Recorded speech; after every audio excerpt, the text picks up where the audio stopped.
2015년 새해를 맞은 지 벌써 2주가 지나고 있습니다.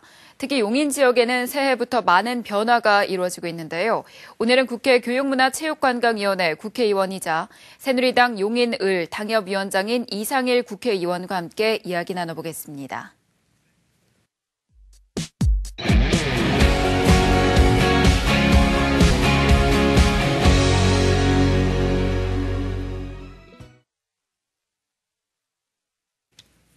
안녕하십니까? 네, 안녕하세요. 네, 새해는 정말 좋은 일만 가득했으면 좋겠는데 안타깝지만 현재 용인 지역이 구제역으로 홍역을 치르고 있습니다. 네, 어떤 상황인가요?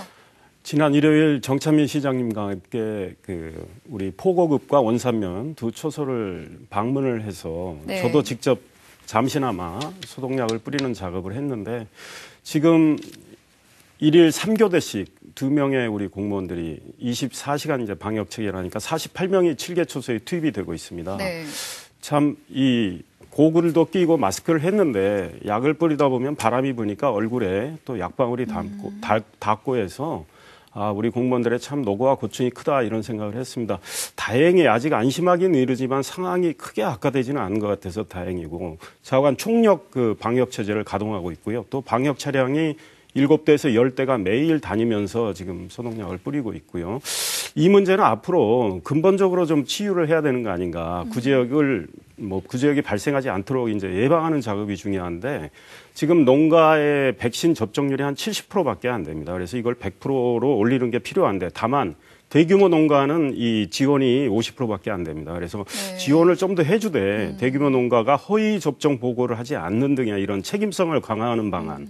그다음에 방역을 전담하는 민간기구가 좀 필요하겠다. 지금 공무원들이 일이 발생하면 나서서 하는데요. 다른 행정 서비스도 좀 피해가 있고 공무원들의 전문성이 떨어지기 때문에 유럽 같은 경우는 뭐 방역 전담 민간기구가 있습니다. 이런 거는 정부 차원에서 검토를 해야 될 거라고 생각합니다. 네, 아무래도 현장에 계신 분들도 참 많이 고생을 하고 계신 것 같고 국가적인 문제만 하루빨리 조속히 해결이 됐으면 좋겠습니다. 네, 이제 조금 다른 이야기를 해보겠습니다. 새해부터 용인에 조금 또 반가운 소식도 들렸습니다. 이 수원 나들목의 명칭이 수원 신갈 나들목으로 바뀌었죠. 그런데 이 과정에 의원님의 역할이 굉장히 또 크다고 들었는데요.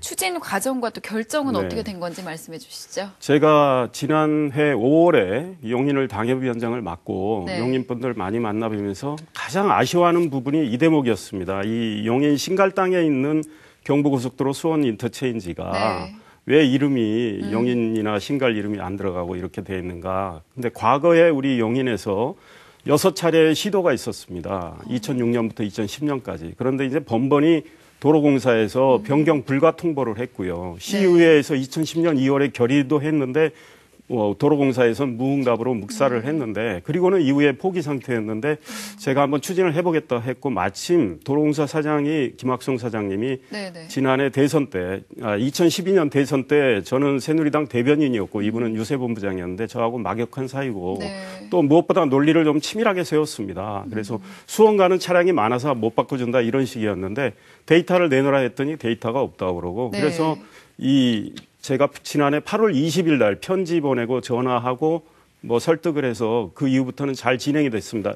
도로공사 사장이 8월 21일 바로 긍정검토 지시를 내렸고 이후는 실무적으로 편안하게 좀 잘 진행이 돼서 마침내 올해 1월 1일부터 이름이 바뀌었습니다. 그리고 우리 남경필 지사께서 많이 도와주셔가지고 나중에 지금 이거 표지판 교체 비용이 한 3억이 듭니다. 제가 도시책비로 좀 달라. 용인은 재정난이 있어서 좀 어렵다.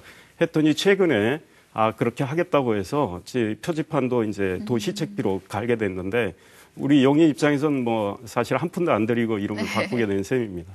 여러 번의 시도 끝에 또 이루어진 결과인 만큼 굉장히 뿌듯하실 것 같은데 용인시에서는 의원님한테 감사패도 준 걸로 알고 있습니다. 지난해 12월 30일 우리 정찬민 시장님께서 저한테 감사패를 주셨습니다. 그래서 그 뜻은 용인을 위해서 더 열심히 일하라는 뜻으로 새기고 앞으로도 일로 보여드리겠다 이런 생각을 하고 있습니다. 네, 그만큼 또 어깨가 많이 무거우실 것 같습니다. 이번엔 교육과 관련된 이야기를 조금 해보겠습니다. 해당 지역구이시죠. 이 구성 지역구에서 얼마 전 집단 민원과 관련해서 학부모들이 집단 민원을 제기한 걸로 알고 있는데 어떤 내용인지 말씀해 주시죠. 우리 청덕동 구성지구 그 학교 부지에 느닷없이 행복주택 사업이 승인이 됐어요. 그래서 우리 주민들께서 깜짝 놀랐습니다. 왜냐하면 당연히 초등학교 하나 신설될 거로 생각하고 있었는데 네. 거기가 지금 과밀 현상이 심각해서 학교가 지금 48학급으로 운영이 되고 있고 2018년에는 54학급까지 가야 된다. 점심도 3교대를 하고 이런 굉장히 열악한 상황인데 거기에 학교 신설은 안 되고 행복주택이 들어선다니 다들 깜짝 놀랐고 시위도 하고 그래서 우리 이제 학부모님께서 저를 찾아오셔서 제가 이제 국토부 장관하고는 또 제가 막역한 사이입니다. 고등학교 선후배 사이기도 네네. 하고 그래서 12월 15일 날 제가 편지를 쓰고 직접 만나서 주면서 설명을 했습니다. 그 다음에 16일 날 또 만났습니다. 이 사업 승인을 철회를 해달라. 그랬더니 15일 얘기 듣고 편지 보고 나서 16일 날 제가 만났을 때 온만이 해결될 테니 큰 걱정하지 마라. 당신 말이 일리가 있다. 네네. 그렇게 해서 국토부가 12월 19일 회의에서 사업 승인을 철회를 했습니다. 그래서 우리 주민들께서는 크게 안도를 하셨고요. 이제 중요한 과제는 지금 그 학교 부지에 학교가 신설이 되는 겁니다. 네네. 그런데 지금 과밀도 심하고 그런데 이 문제는 아직 남아 있습니다. 우리 용인시 교육청은 굳이 학교가 필요 있느냐 아직까지 이런 입장을 고수하고 있는데 이 문제 가지고 계속 얘기를 하고 있습니다. 네. 네, 아무래도 학교가 이렇게 과밀화되다 보면 원거리 통학을 해야 하는 학생들도 많이 생기게 되고 이런 문제는 굉장히 하루빨리 해결이 돼야 할 것 같은데요. 또 저희가 취재한 사안이기도 하지만 흥덕지구 안에도 학교가 부족해서 현재 민원이 많지 않습니까? 이와 관련해서 이재정 교육감과 문제를 두고 논의를 벌였다고 알고 있습니다. 네. 어떤 내용인가요? 이 문제는 잘 진행되고 있는데요. 지난해 10월에 국정감사 현장에서 국회 방송을 생중계하는 가운데 물론 사전에 이야기를 좀 했습니다. 이 흥덕지구도 과밀 때문에 초등학교가 지금 2개인데 꼭 하나 신설이 필요합니다. 그래서 그 사전에 많은 설명을 했고 해서 국감장에서 이재정 교육감께 이 학교를 좀 조속히 신설할 수 있도록 해달라고 말씀을 드렸더니 이분이 2018년 3월 개교를 목표로 초등학교를 신설하겠다고 답변을 하셨어요. 그게 이제 생중계되는 가운데 그게 전파를 탔기 때문에 우리 학부모님들 많이 안도를 하셨고요. 저는 좀 가능한 한 2017년 가을쯤 돼서 좀 개교를 앞당기고 싶어서 좀 이렇게 교육청을 푸시하고 있는데 교육청의 자체 투영자 심사는 통과됐고요. 이제 교육부로 가 있습니다. 그래서 중앙 투영자 심사를 절차를 밟고 있기 때문에 이 문제는 좀 더 잘 풀리고 있습니다. 네, 일단 원만하게 해결이 돼 가고 있는 중이군요. 네, 또 의원님께서는 2015년 국회 제1호 법안으로 취업 후 학자금 상환특별법 일부 개정 법률안을 발의하셨습니다. 어떤 내용인가요?